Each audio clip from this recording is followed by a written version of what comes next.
I have been asked by someone of whom I'm very fond to give a talk on death, the afterlife, reincarnation. To many, these are considered tough subjects, but they are necessary nonetheless. They're a part of life. Um, it just so happens that as I'm doing this, just within the last week, a friend, a member of our post had passed on. And as usual, the fellows in the post will go over and we'll do a small service at the wake. But I had never seen a wake packed like this, where people were stretching out the back of the place. There were lines to view. And when you consider we're just a small town, that's something to consider. The man had a huge impact, far greater than one might think. He had been a fire captain in town. We have a volunteer fire department. He had been our post commander at one point, and he had been chairman of the trustees, and so many other things he had done. And people talk about establishing a reputation, and seeing the crowd coming to honor that man, it really says something about reputation. Richie was a great guy. He was cantankerous, loved to argue, but a really great guy, and he left behind really just a great reputation. A lot of people think fondly of him, of course. Most of the town does. And when we go to honor those who have passed, we honor their achievements, what they have done.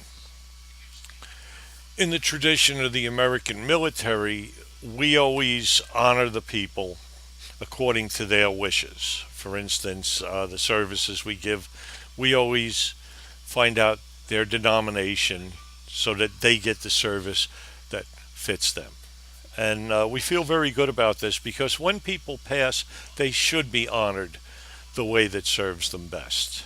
And it's an important tradition. It's important, the honoring the dead, to recognize the life. And as a friend of ours had said, funerals are not for the dead but for the living. Death is a thing that frightens us, it baffles us. We say why. And there's all sorts of explanations for it. But life in this plane, there's a beginning, there's a middle, and an end. And the end comes when the body can no longer sustain the life force. The body can no longer contain that force, that life within. That's what causes it. The mechanism is broke. Think of the body as the machine in which the life and consciousness abide. And certainly you can alter the life by altering the body through injuries and such, but you can also alter everything by having the body break down and the life having to leave. Is there an afterlife? I'm convinced of it. I've had a few near-death experiences myself. I have. It's been my observation and that of others that the next life is not the mythic afterworld described in any of the scriptures. It is not a heaven and hell of the monotheistic beliefs. There are not great big halls with gods like some of the polytheistic beliefs. But there is a place that you go. And it's not a place of punishment. It's not a place where you get a big prize either. It's a place where you go, a place where you belong with people you know. You're not among strangers. You have a place there. You have people waiting for you. What's it like exactly is hard to describe. I don't believe we have a physical way to say it. This is not a physical place like 2 blocks over or the next continent or even the next planet.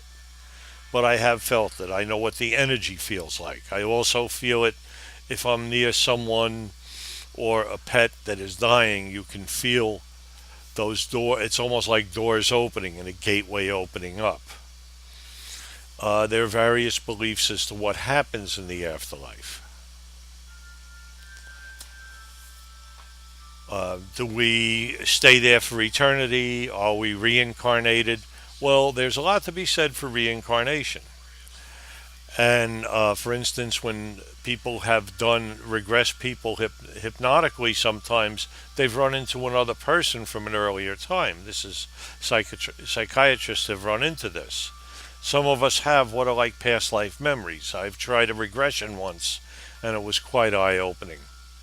But is it really a past life, or are we somehow connecting maybe to another past of someone else somewhere else in the collective unconscious? We really don't know. Peculiar incident that happened to us. I had a really strong gut feeling to go to Red Bank. And while we were in Red Bank, we stopped in a pet shop. We were looking for something. There's an old miniature diver that people used to put in fish tanks, and I'm looking for one of these old metal ones. And we went in, and there was a little kitten in there, and my wife was fascinated by it. And, they were trying to find a home for this little kitten, and he seemed to, or she seemed to react very much to my wife. And we went in a few blocks and had something to eat. And coming back, my wife says, "We have to get the kitten." Why? I said, "Why?" She says, "I know it. I can feel it. It's Sadie." Sadie was an old cat of hers. Sadie died when she was 20. In fact, she passed right in this. She was about to pass in this room. We did get her to the vets and had her put to sleep to save her those last few hours of misery. Sadie passed in early 2000. You know, and here it was a couple of years later, and there was this kitten. So, and the cat fit right in. Could very well be. You know, as I'm saying, I want to be a little less committal while I'm giving this talk about it, but this is one of those instances. Some of my instances with the other side came after my father-in-law passed. Now, he was a thick Norseman. He had been born in Norway, come here as a child, ex-Marine, just very opinionated, and had his things to say about some people. One of the groups that he complained about were the Germans, who he always referred to as the Krauts. But then again, he had relatives who were in the Norwegian resistance. You can kind of understand it, and he would complain about what the Germans. He'd say, "Oh, the Krauts this and the Krauts that." Well, I have some German friends who have made the transition to the other side, including the fellow that taught me my first lessons in the runes, old Villian. Sitting here one night about a couple of years after Harry had passed, and if it had a voice, it would have had a soft German accent, and if it had a voice, it would have said something like, "Harry finally stopped complaining about us." And you can pick up messages from the other side. I'm not the only one who has had these experiences. And I thought that was pretty funny. And about a year later, I had the same experience. And if it had spoken in words, it would have said, "Harry likes us now," meaning the Germans. So that was pretty funny. But you can sometimes pick up things. Sometimes you can sense someone's presence. In the Old Norse myth and the Old Norse belief, after someone died, when they made it to the other side, when they were okay, there would be some sign. Someone would see their ghost. And that's happened to people, not only people who know those myths, but people who don't. And I remember a neighbor of ours, his father had passed, and his father used to like to go fishing by the lake. There's this Lake Toponemus out here. They all went fishing. And a few weeks after he passed, he was out fishing, and he said, "Yeah, I saw his ghost out there. So I know he's okay." And many people have had this experience. I think that those who don't probably just aren't paying attention or just don't want to admit to it.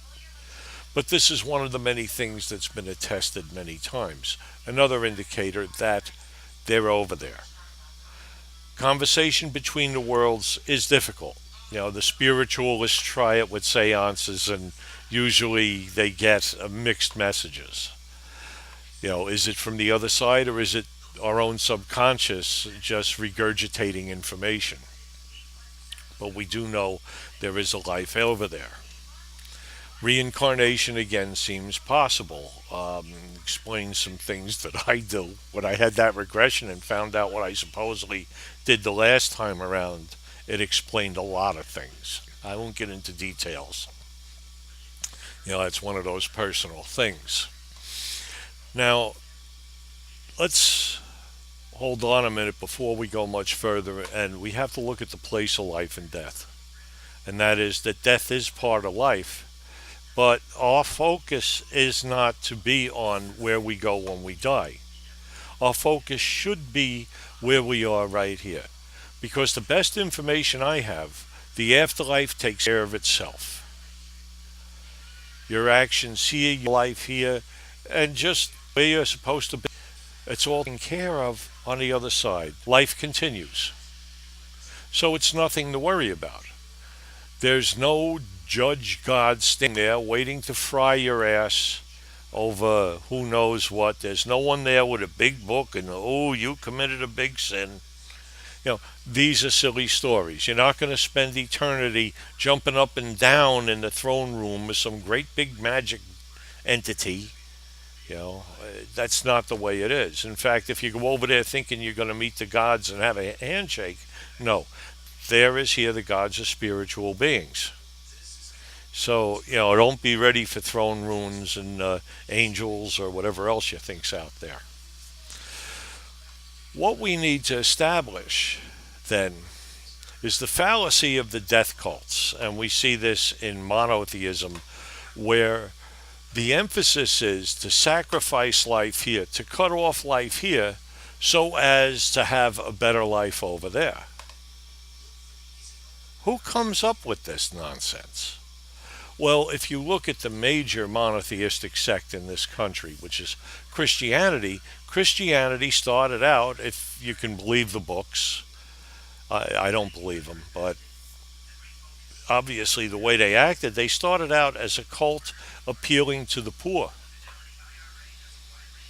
And so to placate the poor, they says, well, suffer now, you'll get yours in the afterlife. It's been my experience and observation, it seems logical to me that what are you waiting for the afterlife for? You have your life here, and having it here isn't going to diminish what you have over there. So this being penitent and suffering here for some future payday is ridiculous. What are you going to get up there? Oh, you suffered here, we're going to give you the big booby prize? I mean, this doesn't make sense. But this death cult mentality really shrouds the lives of many. And they're so busy here paying debts, what they believe. It's almost like here they're suffering and paying into a big retirement fund on the other side. And that's silly. What we do here affects how we live here. When we get there, we're going to get there anyway, whether we like it or not. It will take care of itself. Again, we don't have the heaven and hell thing. For us, for heathens, hell is a goddess. She's the goddess of the other side. So they give a dire description in the myths. Oh, come on. We're not going to run into something scary. It's just a transition to another experience. And as I understand it from work in esoteric fields, it takes 2 or 3 days up to a week for them to get settled in on the other side. So that's about the only really big trauma.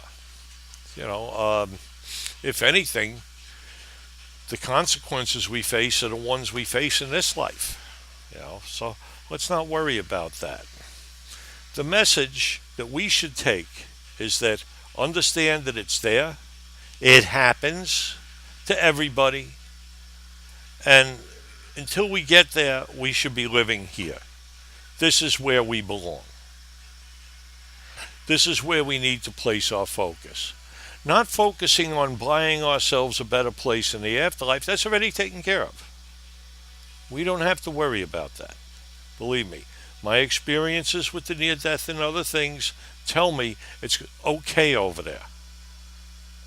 It's already all right. You already got a place. It's like having reserved seats, but you're not sitting in a seat. It's none of these. Forget the monotheistic thing about sitting in a great hall honoring someone.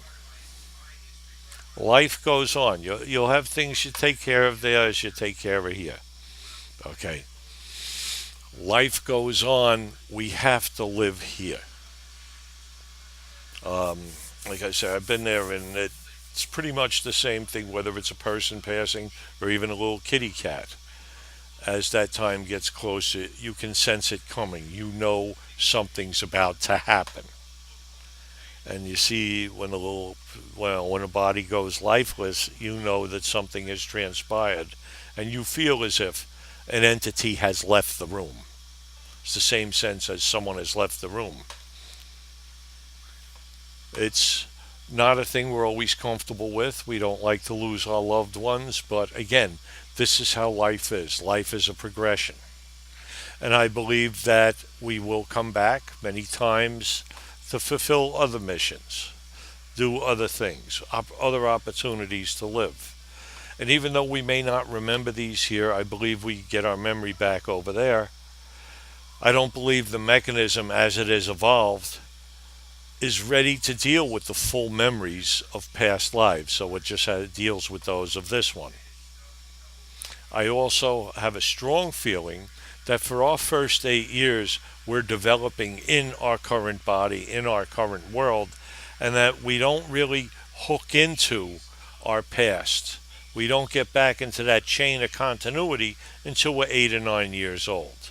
And then certain tendencies, certain feelings come up that guide us in a certain direction. That we sort of, okay, now we're ready to deal with and continue the mission we've been on for many lives.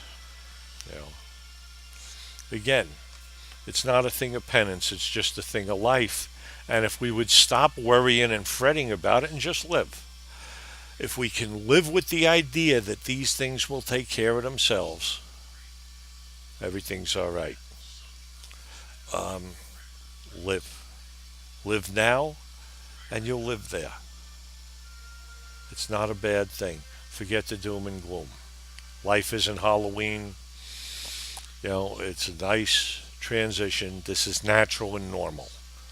This cycle of life. Live for today. Have a good one. This is Uncle Thor signing out.